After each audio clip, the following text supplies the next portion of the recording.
Alright, everybody, how's it going? Welcome to another episode of Twat Talk. I'm your host, Roscoe M. And today we're going to be talking about a couple things that have happened to me recently and a few things that, just whatever I want to talk about. You guys already know the script, or if you're a new listener, welcome in. On this show, we talk about whatever random pish I want. So let me just pull up my thing here so I can see what I want to talk about. So the first thing is something that I took a note of in my phone because it happened while I wasn't at my computer. So basically what happened was, as you may be able to tell from the last episode, I've got some serious issues, right? A pretty decent amount of problems that I should probably get seen. And I decided, you know what? Yeah, I will get that. I will get them seen too. So I decided to phone the doctor. As you would do in that situation, you phone your doctor for any medical concerns, because technically mental health is considered a medical concern.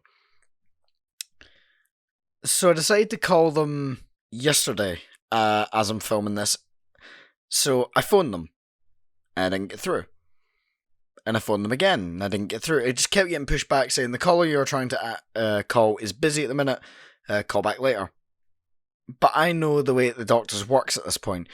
Basically, I had to get up at just before 8 in the morning, because that's when they open. They open at 8, and basically phone them continuously. Like, don't stop phoning until you get through. So that's what I did.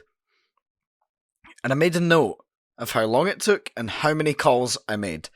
So what I was doing was, what happens is, you phone, it tells you the caller's busy, tells you that twice, and then it kicks you off the call, in which case you redial. Terribly sorry. So, what I did was, I just kept phoning. And in the space of 45 minutes, I made 132 calls. 132. That is a ridiculous amount of calls just to get through to a doctor. I think we can all agree that is frankly stupid just to get through to a medical professional to get seen about your mental health. It's a bit mad, isn't it? So, and then when I actually did get through, they told me, we're not dealing with anything other than medical emergencies today. Can you call back tomorrow? And I thought, I would have preferred not to, but I guess. So, I phoned back today, and it takes 48 minutes to get through. And yawn again. Once again, woke up before 8 o'clock so that I could phone them basically from the second they opened. And in the space of that 48 minutes, I made 251 calls. So over the course of the last 2 days, I have made a combined 383 calls to my doctor just to try and get through and get seen about mental health inquiries. I think we can all agree that is ripping the piss when it comes to trying to get a doctor. And honestly, all I can say is that, for example, if my mental health issues had been more serious, by the time that I got through, I would have either done it, or I would have given up because I'm bored. You know what I mean? It's kind of, honestly, it's just ridiculous. Just try to get through to a doctor these days. And then the fact that they won't actually see you. I don't know what it's like over in the US, but here in the UK, you will not see a doctor. They will give you a phone appointment. And I was given a phone appointment. The first one that they had was November the 5th. I'm recording this on the 13th of October. That is ridiculous. And then if I actually want to probably see a counsellor or anything, it'll be like a 9-month waiting list. Which is also ridiculous. I'd rather get my bloody own at that point. So yeah, that's how my week's going so far. And I am really tired. So I apologise if I am yawning all throughout this podcast. But let's keep going and talk more. So the other thing is new outro music, which I will play for you right now.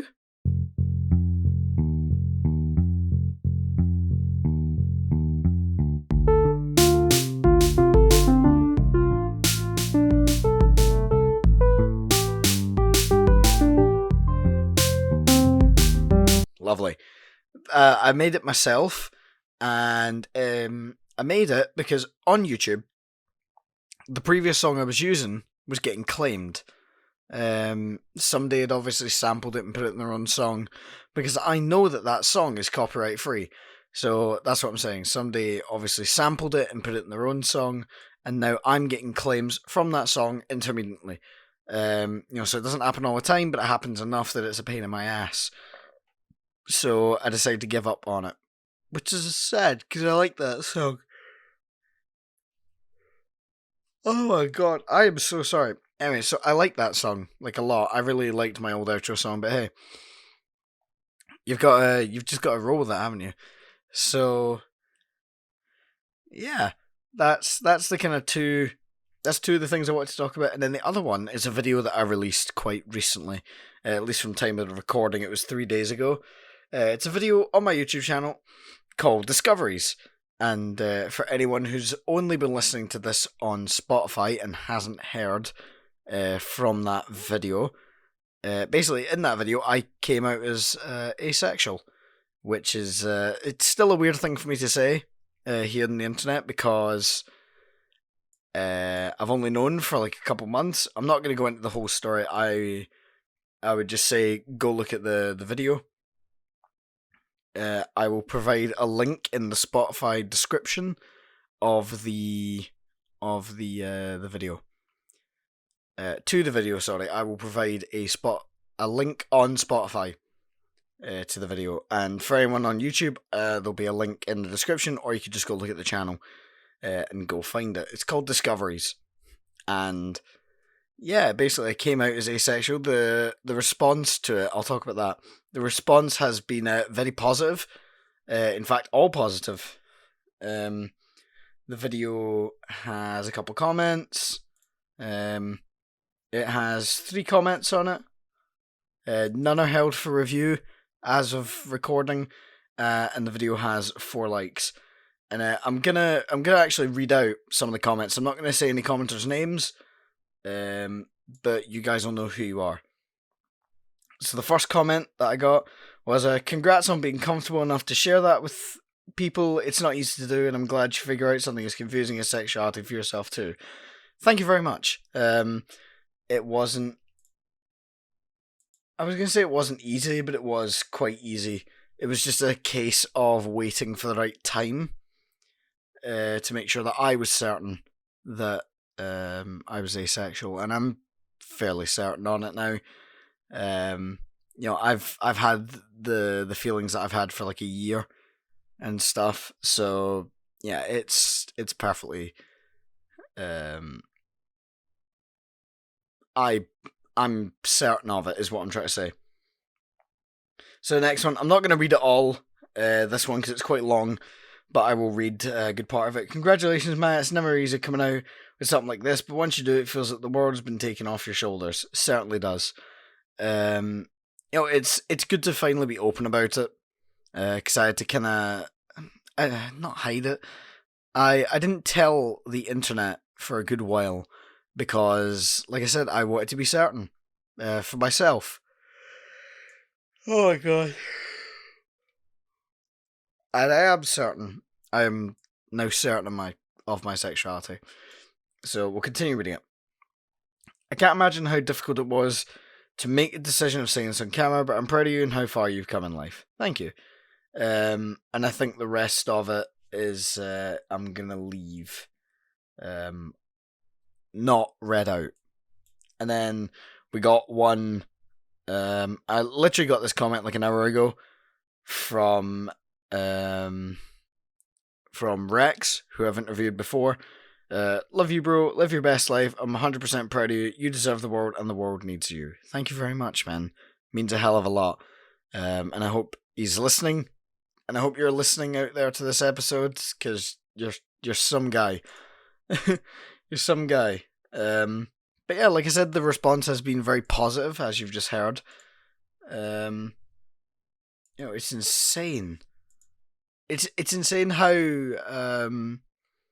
like normally my videos would get like no attention, but I really wanted to promote this one, and I put it in all the servers I'm part of on Discord. I didn't necessarily hype it up. I posted it on my Instagram and I posted it on in my Discord as a update. The video would be coming out ahead of time to tell people that I would really appreciate if they went and watched it. Because it's something that obviously, it's quite a personal thing, to kind of say on the internet. And, I wanted, this was the video, this was like the video, if any, that I wanted people to support the most, because it's the one that was probably the longest in development, not in terms of the gap of filming and editing and stuff like that, but just the one that took me the longest to feel comfortable to release online. And I'm hoping that the video maybe helps people figure themselves out, let people know my experiences of being asexual and not knowing it for the longest time, and sort of answer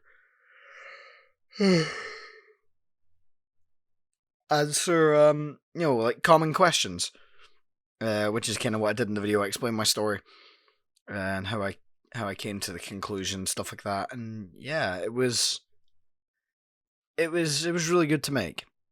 It was certainly on the more serious side. It was on the more serious side, that's for sure. And don't worry for the sniffling. I'm not like getting emotional or anything. I'm just really bunged up with the cold right now, as it seems that I always am, like at 100% of my life. Does anyone else get that? Like, you got the cold when you were like really young and you felt like it's never went away. You've always felt stuffy. I don't know. I always feel bunged up and stuff like that.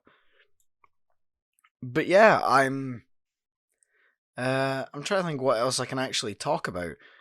Recently, I picked up a couple games so that I could have a physical collection of Resident Evil, because I had most of them on disc, but there was 3 of them that I didn't, and they were all the GameCube releases of the Resident Evil games. So Resident Evil 0, Resident Evil Remake, and Resident Evil 4 on GameCube.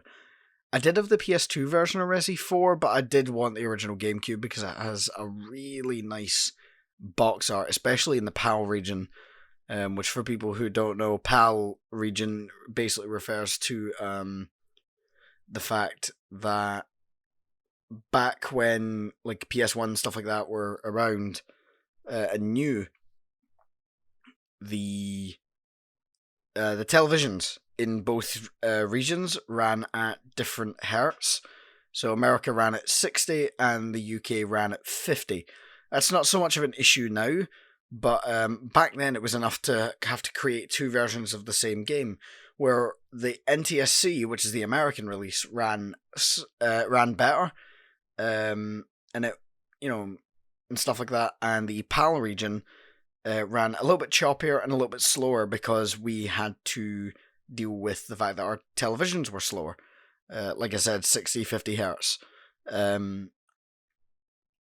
But that also meant that between these regions, which you don't see a lot of now, between regions there was differences in box art, all the way from the PS1 all the way through to like probably up until things started getting released digitally.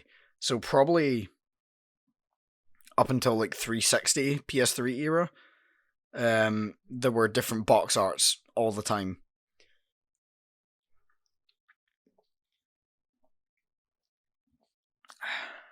So yeah, it's really cool though, to see differences in box art, because there's some of them that I prefer the PAL region, and some of them that I prefer NTSC. Like, for example, Resident Evil 2's original box and the Resident Evil Remakes box in the PAL region I think are amazing, but in the US, I hate them. I hate the boxes that they have, especially the Resident Evil 2 one. The Resident Evil 2 one, the original game, it looks really crap.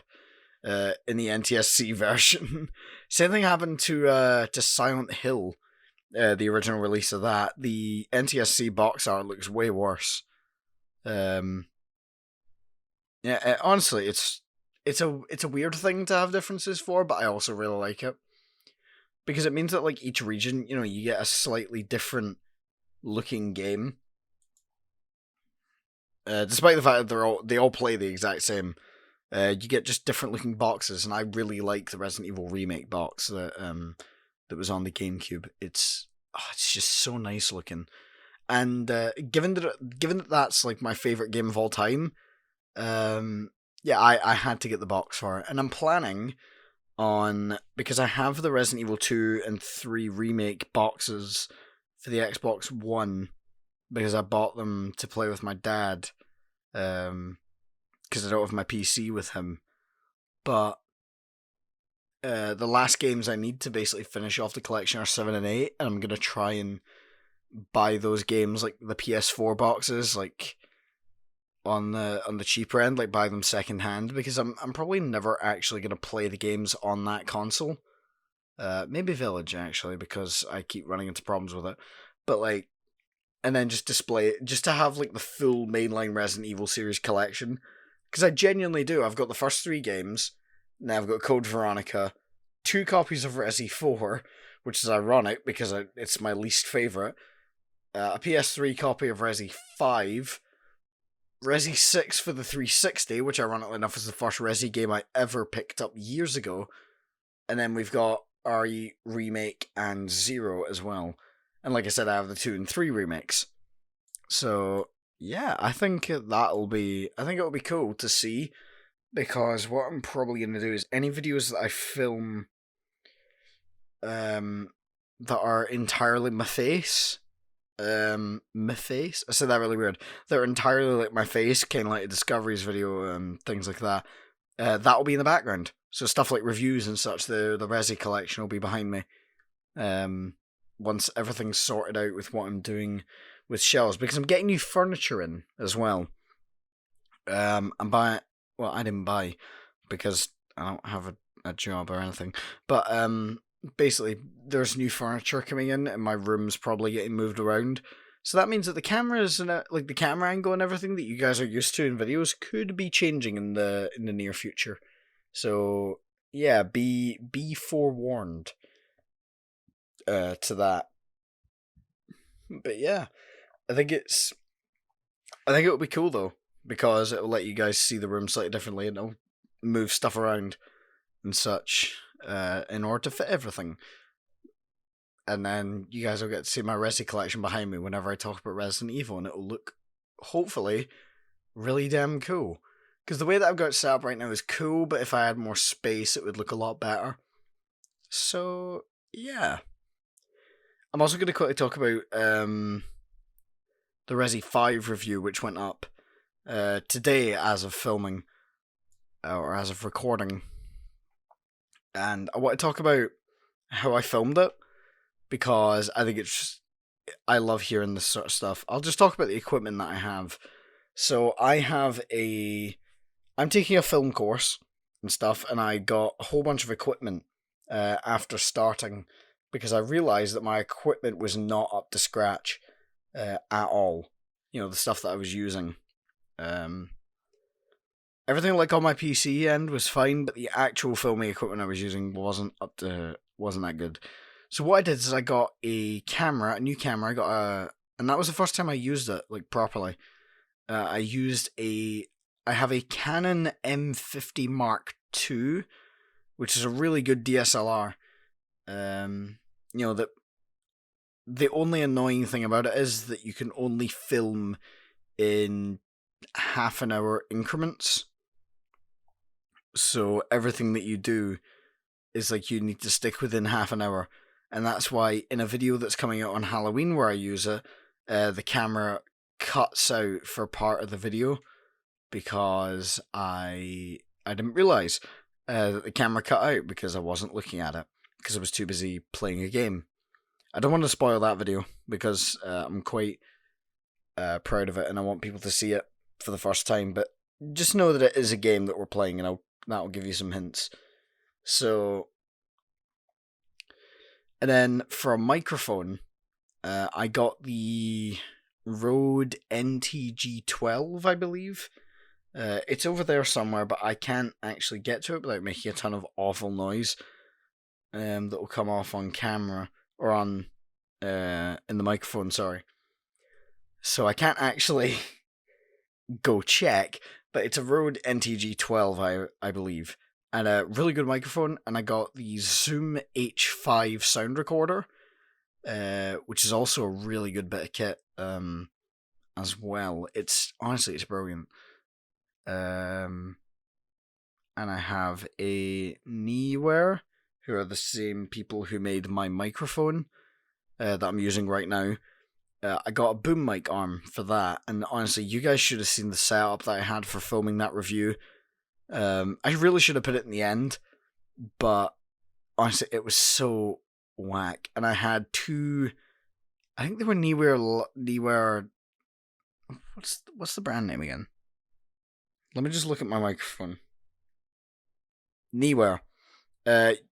Two Neeware LED lights that kind of lit me for it, and those are some cracking lights as well.